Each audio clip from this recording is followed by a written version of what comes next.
This is the mess I'm working with right now. I'm going out soon, so I'm kind of dressed up, but I haven't got any makeup on. And I decided, hey, I'm feeling spontaneous. I'm gonna make this YouTube video and show you how I study. This is how I study, and this is like actually a fair representation of what my desk looks like when I'm studying. There's SHIT literally absolutely freaking everywhere, and it's a disaster and it drives my mom crazy. But it works for me because I'm kind of messy and not organized, even though I like to tell you guys about my organizational skills. I'm not actually organized at all. In today's YouTube little video, I'm just sharing all my study tips, and I'm sharing how I mind map, how I meet my learning objectives, and how I set myself up for the best success on exams, even though sometimes they're really hard and they take me a really long time and I feel like I'm gonna cry and break down. This is how I study. First thing we must address is something that one of these books says. I think it's this one, but I think these guys kind of say the same thing. It is the statement that you must begin with the end in mind. This is what is going to set you up for success in school, beginning with the end in mind. Basically, it means you don't just start moving in all these random directions. Set a goal. So now when you're moving and you're setting things into motion, you're moving towards a goal. So let's think about like the analogy of getting into your car. You don't just get into your car and start driving around everywhere. Like that's kind of silly. You get into your car because you have a specific place you want to go or need to go. So now you know where you're going, you know your destination. Now you can hop in your car and start driving around to get to that end destination. When we're talking about beginning with the end in mind, and we're applying that to school or achieving your goals, the destination, the end place is your goal. So you start by establishing your goal, that's where you want to go, and then you work backwards and you figure out, what do I need to do to get there? I use a calendar, and my end destination is my exam, and my goal is getting 100%. Obviously, I know I'm not gonna get 100%, but if I try to get 100%, I'm gonna do a lot better than if I try to get 80%. So let's just say I have my exam on November 17th. That's my destination, and my goal is to get 100%. Now I know where I'm going and what my goal is. All these days leading up to that is me driving around in my car, getting to the destination. So I've established I'm going to achieve this on this date. How can I set myself up for success? How can I get to that destination? So now I'm breaking down. I'm going to read this chapter of the textbook. I'm going to answer these specific questions. I'm going to show up to office hours on these days. I'm going to show up to my lecture, and everything I'm doing, I'm always moving towards that final objective. As you can see, my calendar is kind of like totally a bit of a disaster because my organizational skills are absolute rubbish, but I make do with what I have. So this is what it actually looks like.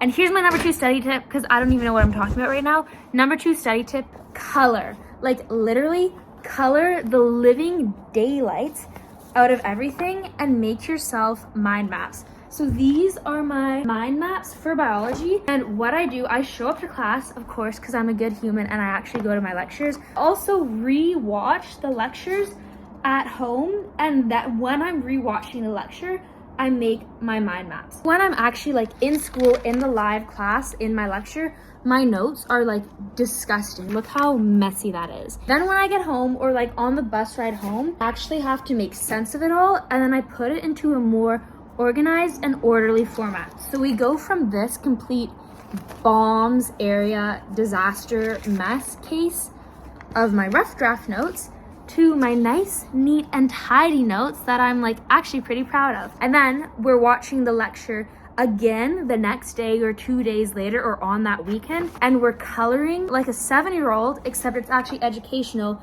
because you're coloring what you're being lectured on. If you have ADHD, this is the best way to like retain your information, because I'm actually listening to what my teacher is saying, and I have to like comprehend that information. I have to process that information to put it into a drawing form and to put it into like this mind map form. And the other thing that's really great about a mind map that sucks about plain paper is through here, I have to like flip through, like, oh, I actually didn't finish my work, but I have to flip through these pages to get at my notes. With a mind map, everything all at once is like in front of my is it upside down? Yeah, it is. Everything all at once is in front of my face, and it's just super easy to locate information. And then you've got your color coding going on, so you can actually see what your teacher is talking about. You can interact with what your teacher is talking about, and it takes care of like all that ADHD jittery distractedness because you're creating cool shit with fun colors, so it works. Last tip, this one is critical to doing good on exams.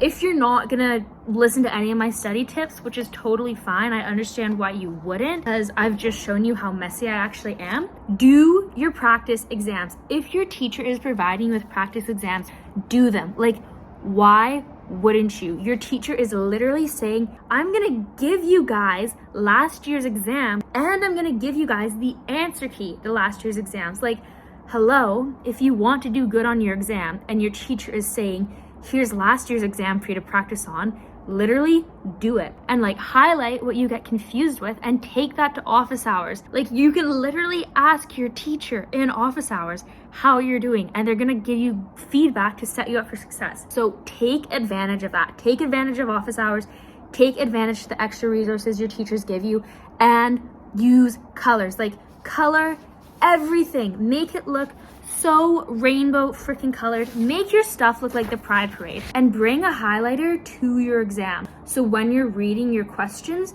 you know what the question is actually asking you, because this is my biggest problem. I know the information, I know what I'm talking about, but my ability to communicate my ideas is so bad. And my ability to actually like understand what the question is asking me and answer the question specifically is really bad as well. Last year, I got like 52% on my first biology midterm because I did not bring a highlighter to my exam, and I was not highlighting the question. So I was answering the questions with correct information, but I wasn't answering what the question was asking, and I got 52% on the exam. And I literally talked to my biology teacher. I thought, what the hell? Why did I do so bad? And she said, look, like, you weren't answering the question. Your information is good and it's correct, but you're not answering the question, so you got 52% because your answers kind of sucked. Anyways, that was really bad. And that was when my teacher said, Elsa, bring a highlighter, highlight the question so you know what it's specifically asking you, and then in your answer, address the question. Final exam, I brought a highlighter and I highlighted like literally everything so I knew what the question was asking me, and I got a 92% on my final exam for that biology course, which I'm super proud of myself. And it's literally because the first time I was not addressing the questions. The second time, I was actually addressing the questions. Take a highlighter into your exam with you. Do the practice exams and time yourself too. Okay, those are my 3 essential study tips. Calendar, know where you're going. So begin with the end in mind. Set a goal so you know what you want to achieve, when you need to achieve stuff. Listen to your lectures and color, like make a mind map for each unit or for each lecture. Actively listen, but keep yourself occupied in a productive way so you're not getting distracted. Like, this is your distraction, but it's a productive distraction.